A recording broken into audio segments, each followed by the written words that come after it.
Si nous ne naissons pas leaders, comment le devenons-nous? Comme vous pouvez le voir, c'est un exercice qui est difficile. Ce n'est pas le cas, mais je pourrais trembler. Ma main pourrait... Pardon, voilà, c'est le cas typique. En fait, je stresse. Et du coup, vous voyez, c'est vos sourires qui peuvent nous aider. Tous ceux qui sont prêts à m'aider, levez la main. Il y a un gros potentiel dans la salle, du coup. Vous êtes tous bienveillants, finalement.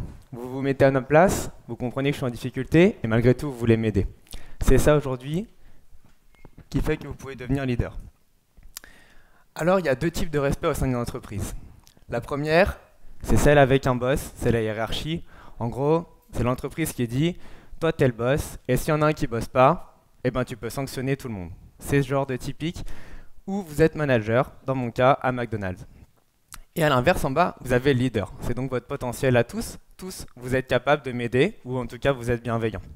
Ça va être une hiérarchie qui est horizontale. Beaucoup de mots, pas grand-chose, mais dans les faits, finalement, c'est vous qui êtes capable d'aider les autres. Vous allez les aider tout simplement à se sentir mieux. Vous allez aussi faire en sorte de partager votre savoir. Alors pour passer de l'un à l'autre, il faut déjà comprendre finalement que vous êtes sur deux attentes différentes. Quand vous êtes un manager, quand vous êtes un boss, vous êtes là pour l'entreprise. Vous devez gérer les équipes, planifier, vous assurer que le respect des procédures est bien établi, que la sécurité alimentaire est là, ainsi que le respect des personnes, la partie ennuyante en gros. Et puis, vous pouvez devenir leader. C'est la capacité que vous avez finalement à fédérer une équipe autour de vous. Qu'est-ce que vous faites pour ça? Est-ce que vous êtes souriant comme vous l'avez fait avec moi? Est-ce que vous avez envie de les aider? Est-ce que vous leur apprenez à surmonter leurs difficultés? C'est ça finalement pour moi être un leader. Et aujourd'hui, je vais vous partager quelques outils si vous aussi vous avez envie de devenir cette personne ou d'aller encore plus loin. La première, c'est de bien comprendre que du coup les humains ne sont pas des mules. Nous avons tous des bagages émotionnels comme vous pouvez le voir et c'est ce qui nous freine au fur et à mesure. Ce sont tous les sujets que nous avons abordés précédemment finalement. Qu'est-ce qui fait que quand vous arrivez au boulot, vous n'avez pas forcément envie? Est-ce que c'est votre situation personnelle? Est-ce que vous avez un problème au travail? C'est tout ça. Et vous, en tant que leader, je vais vous demander finalement d'aider les personnes qui vous entourent à les enlever. Commencez déjà par pas être en colère. C'est facile, n'est-ce pas, de pas être en colère. Comment on fait? Quand un incident arrive, demandez-vous déjà quelle est la cause de cet incident et pourquoi ça vous impacte.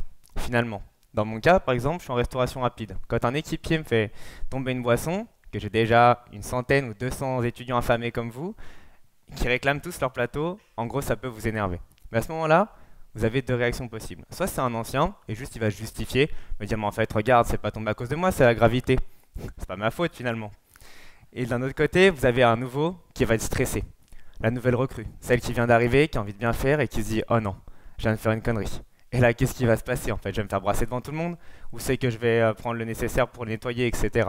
C'est cette situation que vous pouvez vous trouver du jour au lendemain qu'il va falloir vous, en tant que leader, amener à corriger tout de suite. Dès qu'un incident arrive, au lieu de hurler sur la personne, de l'humilier devant tout le monde, et finalement de la perdre, parce que non seulement elle va perdre du temps à trouver ce qu'il faut pour nettoyer, mais en plus quand elle va revenir, elle va stresser, elle va vous faire tomber d'autres boissons, elle va se tromper dans les commandes, les clients vont revenir, et ainsi de suite, et ainsi de suite. Dites-vous plutôt, ok, la boisson elle est tombée, est-ce que c'est grave finalement? C'est un coca, c'est pas le mien, et puis ça coûte 30 centimes un coca. Alors du coup, c'est pas grave. Tu vas me prendre la serpillière qui est au bout, tu vas me prendre un panneau sol glissant qui est là-bas, tu vas nettoyer ça en 2 secondes, en 2 minutes du moins, et puis tu vas revenir et on va reprendre, et ça va bien se passer. C'est surtout ça va bien se passer. Tolérez l'erreur autour de vous, c'est pas si grave finalement. La plupart du temps, vous allez avoir tendance à péter des plombs pour pas grand-chose. Alors la première chose que je vous demanderai moi, c'est contrôler votre colère et faites en sorte de leur enlever leur bagage. Est-ce que c'est si grave? Est-ce que vous aussi, vous n'avez pas connu cette situation finalement où quand vous arrivez, vous n'avez pas les compétences, mais il y a quelqu'un qui va vous montrer en fait. Vous allez apprendre tout ça et vous allez être de plus en plus à l'aise, de plus en plus souriant. Et quand quelqu'un fera l'erreur, soyez tolérant à nouveau. Alors malheureusement, ne pas être en colère, c'est pas forcément ce qu'il y a de plus facile. J'entends que du coup, quand vous commencez à vous connaître, vous êtes tous jeunes, je suppose, c'est un peu difficile.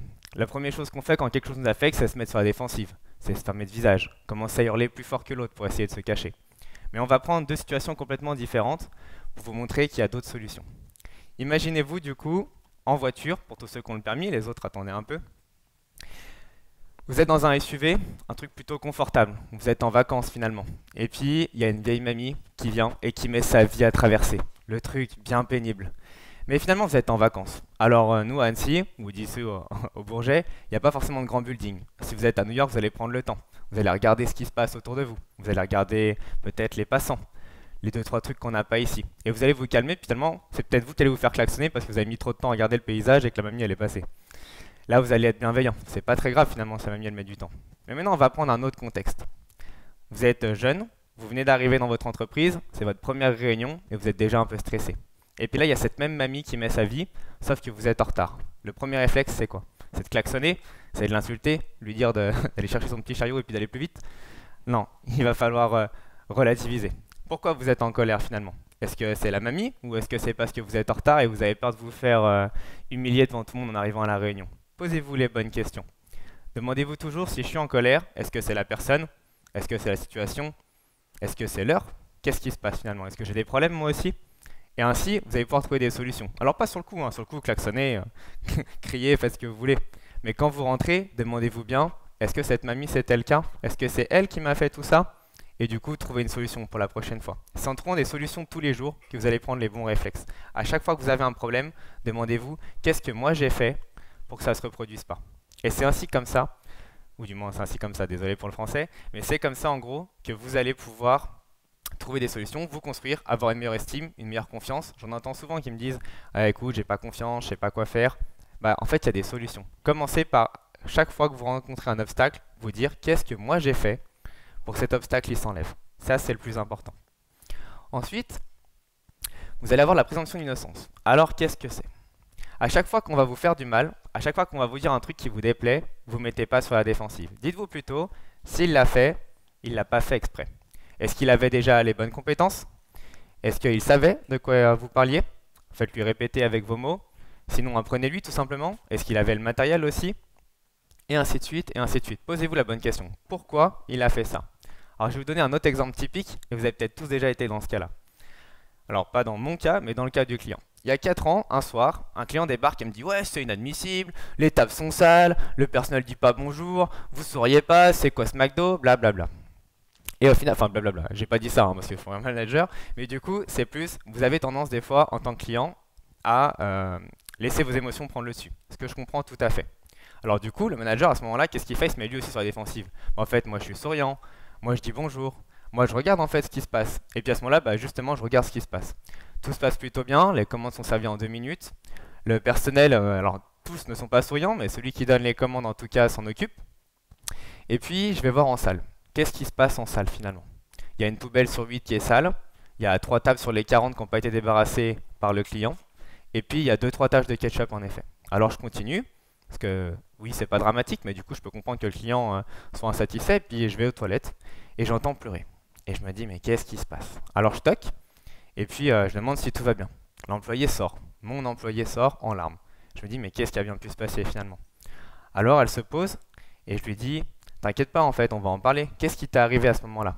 Et elle me répond simplement, bah, je viens d'apprendre que je suis enceinte, je me suis fait mettre à la porte, et en fait, ben là, si je perds mon boulot, demain, je sais pas où c'est que je vais loger. Ça vous met un coup. Vous passez de la haine contre le client qui vient de vous mettre ça, à finalement comprendre ce que l'employé a vécu.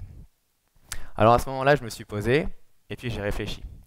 Finalement, la présomption d'innocence, ça sert à ça. Quand quelque chose se passe, avant de vous mettre sur la défensive, demandez-vous déjà pourquoi. Pourquoi le client finalement il s'est mis à hurler pour 2 tables de salle, une poubelle qui va pas, et puis pourquoi sur moi en fait? Bah parce que je suis le responsable, ça je l'accepte. C'est ma part de responsabilité, je la prends. Par contre, sa colère après, est-ce qu'elle n'est pas liée à autre chose? Est-ce qu'il n'a pas des problèmes avec sa famille? Est-ce qu'il n'a pas perdu son job, ses enfants, un foyer? Peu importe, on a tous des problèmes qui peuvent justifier ce genre d'excès de colère.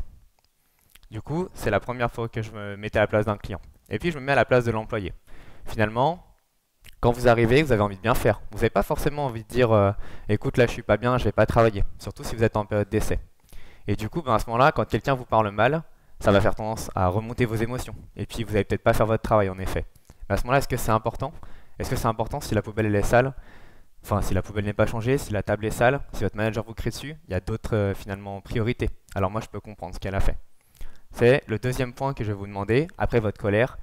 Demandez-vous toujours si la personne qui a fait ça l'a fait contre vous ou s'il n'y a pas quelque chose à l'extérieur. Vient ensuite une autre règle. Un petit voyage s'impose cette fois, histoire de mettre quelque chose de plus gai. Pour ceux qui sont déjà allés en Thaïlande, voici un temple bouddhiste. Ce sont des temples sacrés, et là-bas, dans la culture, vous apprendrez assez vite finalement que La tête est reliée à tout ce qui est sain, propre, alors que les pieds, tout ce qui est sale et impur. Quand vous combinez les deux, du coup, si vous arrivez avec vos chaussures dans le temple, forcément, il va y avoir un problème. Alors vous allez avoir des écriteaux. Enlevez vos chaussures. Mais est-ce que vous allez le faire parce que c'est interdit ou parce que tout simplement vous n'avez pas envie d'impacter sur leur culture? Est-ce que vous allez vous dire en fait, si je prends mes chaussures et que je salis son temple, je salis sa religion, finalement je néglige la personne? Est-ce que c'est celle-là que vous voulez l'être? Est-ce que c'est cette personne-là que vous voulez incarner en tout cas? Il existe donc deux règles. La règle d'or, c'est celle qu'on vous dit quand vous êtes, depuis que vous êtes petit en tout cas, ne faites pas aux autres ce que vous ne voulez pas qu'on vous fasse. C'est bien, c'est la même culture, c'est peut-être la même éducation, du coup vos valeurs se rencontrent, donc vous n'avez pas de problème. Mais si on parle de la règle de platine, qui dit ne faites pas aux autres ce que vous ne voulez pas qu'on vous fasse. Est-ce que ça vous parle ça? Est-ce que vous pouvez lever la main s'il y en a à qui ça parle? Ne faites pas aux autres ce que vous ne voulez pas qu'on vous fasse? Et combien l'appliquent maintenant? Ah, il y a moins d'enthousiasme. Donc je vais vous demander, après la présomption d'innocence, dès que vous avez un conflit, finalement demandez-vous qu'est-ce qui est important pour l'autre. Parce que oui, c'est important pour moi. Peut-être vous êtes en coloc, pas mal d'entre vous même, et puis un jour vous rentrez, et puis il y a un verre qui traîne sur la table. Et là vous voyez dans une colère noire. En fait, tu es toujours là, tu es devant ta console, tu fais rien, tu fais pas le ménage, c'est moi qui fais les courses, et là vous déblatérez. Vous déblatérez. Là c'est cadeau, là t'as mis un verre, mon gars, tu vas prendre. Et puis finalement, à la fin, c'est vous, un jour, qui oubliez le verre, parce que vous venez de vous faire larguer. En fait, vous avez pris votre petit verre de coca pour vous réconforter, et puis il y a l'autre qui vient, et puis qui vous remet la même couche. Ah là, fait, ah, le retour de bâton, c'est cadeau. Demandez-vous toujours, finalement, donc, pourquoi il a fait ça, et puis si c'est important pour lui, bah, la prochaine fois, mon verre d'eau, je vais le nettoyer, c'est pas grave. Ça va me prendre 2 secondes, puis ça m'évitera une chasse. Mais c'est plus, faites-le parce que vous avez envie d'aider la personne. C'est ça qui est important. Soyez bienveillant. Au tout début, quand j'étais encore en stress, beaucoup d'entre vous ont levé la main. Pour me dire, bah, on va t'aider, il n'y a pas de souci. Bah, en fait, c'est ça qu'il faut voir au quotidien. C'est pas parce que là, aujourd'hui, il y a un speaker, que vous êtes 200 et que vous êtes un groupe, forcément, il faut un peu se lier au groupe. Bah non, en fait, faites-le parce que vous avez envie. Demandez-vous pourquoi il agit comme ça et qu'est-ce que moi je peux faire pour que ça aille mieux. Et aussi, quelles sont ses valeurs. Qu'est-ce qui est important pour lui. Je vais peut-être pas l'aider, mais au moins, je vais pas le frustrer. Chacun a sa part de responsabilité au final. Et puis voilà, le meilleur outil, le feedback. Vous en avez entendu un petit peu parler avant. Le feedback, c'est un retour que vous faites. Il faut être positif. En gros, on dit tout le temps ce qui va mal, mais très rarement ce qui va bien. Et puis dire ça va bien pour dire ça va bien, c'est pas très efficace.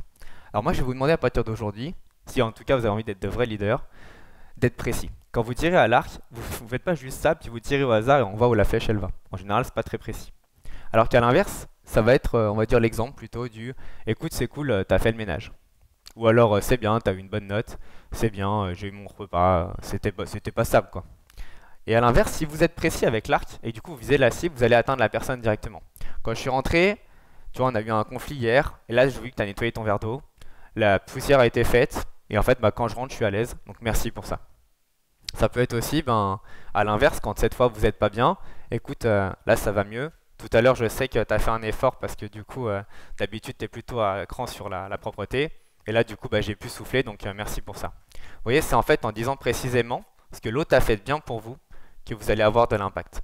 Si vous dites juste c'est bien, finalement, il ne le reproduira pas. A l'inverse, si vous précisez pourquoi c'est bien, il va en général tout faire pour vous satisfaire à nouveau. Et voici la fin. Quand vous avez un conflit, du coup, et maintenant que vous êtes capable, ou du moins que vous avez des pistes pour gérer votre colère, que vous êtes capable de vous mettre à sa place, et puis aussi de savoir quelles sont ses valeurs, en général, on en vient à ça. Au début, ça gueule un peu, et puis avec le temps, finalement, on se calme. On apprend à relativiser, et puis on se met à sa place. Si on prend l'exemple tout à l'heure, par exemple, de la personne qui fait tomber son verre, qu'est-ce que je vais lui dire? Ok, t'as fait tomber un verre, c'est pas grave. Dans tous les cas, la prochaine fois, je veux juste te demander d'être plus réactif. Va tout de suite chercher le nécessaire, passe un coup et on n'en parle plus. Quand vous allez être avec votre coloc, quand il aura fini de vous brasser, dites-lui oui j'entends, du coup j'ai pas fait mon verre, la prochaine fois je vais le nettoyer, il n'y a pas de problème. Par contre, est-ce que tu peux juste me le dire plus gentiment? Je viens de me faire larguer, et du coup peut-être que me faire hurler dessus c'était pas la solution. Vous voyez, c'est tous ces genres de trucs qu'il faut que vous fassiez au fur et à mesure. Demandez-vous toujours, est-ce que je me suis posé? Est-ce que je me suis mis à sa place? Est-ce que j'ai énoncé ma volonté à moi, et plutôt mes désirs? Est-ce qu'il a énoncé ses désirs et est-ce que je m'y plie? Et c'est avec toute cette bienveillance finalement qu'un jour, tous ensemble, on fêtera ce succès. Et moi, du coup, je vous invite là tout de suite à vous féliciter parce qu'en fait, c'est grâce à vous, au début, quand j'ai vu tous ces visages souriants, ces mains se lever pour m'aider, que j'ai pu prendre la confiance et finir ma conférence. Alors, merci à tous.